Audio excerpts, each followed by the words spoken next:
Okay, so we are diving into a really fascinating and honestly pretty complex source text today.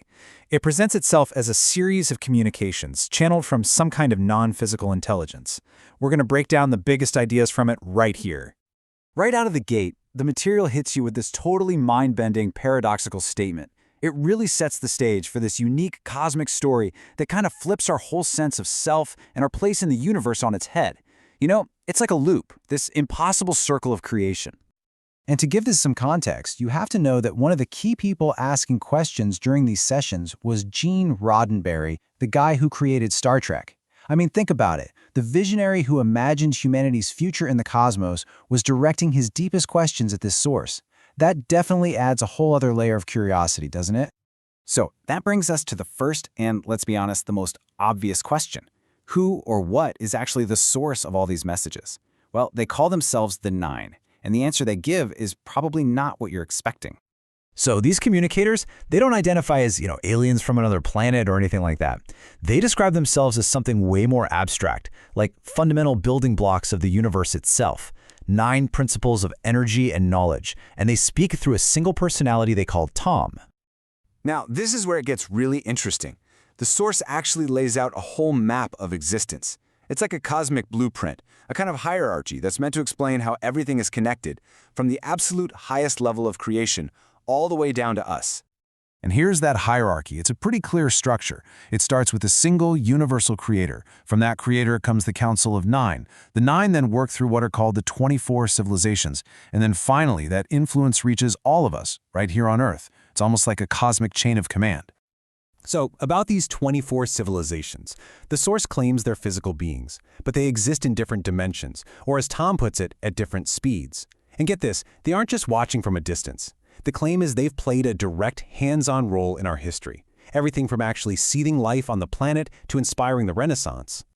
This brings us to the absolute core concept of this entire work, Earth as the planet of choice. So, in all of creation, why is Earth so special? What are we actually doing here? And this comparison really lays it out. On other worlds, according to the source, everything's already in harmony. But Earth is different. It's described as the one and only planet where total, complete free will exists. It was designed specifically for us to learn how to balance the physical and the spiritual. This makes our world this incredible opportunity, but also a huge challenge. But there's a big problem.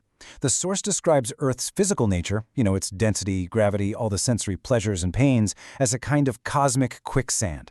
It's so intense and so distracting that souls can get completely trapped in this stickiness and totally forget why they even came here in the first place. So, if we're constantly at risk of getting stuck, what's our real purpose?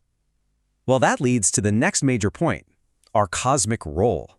And this involves a claim that is just staggering about our relationship with the universe itself. The entity, Tom, just puts this question out there directly. Do you know that you created God? I mean, that's a radical idea that just completely turns most traditional beliefs on their head. And it's not just a riddle. This is the central idea. We aren't just puppets of a creator. We're in a symbiotic, co-creative partnership. The idea is that our consciousness, our choices, they're somehow essential for the creator's own existence, just as the creator is for ours. So if this big co-creative mission is so important, how are we actually doing? Well, this is where the source drops a truly shocking number. It claims that 98%, almost every single soul who chooses to come to Earth to help with this grand experiment, fails. They don't complete their mission. And why? Because they get trapped by that stickiness of physical life we just talked about.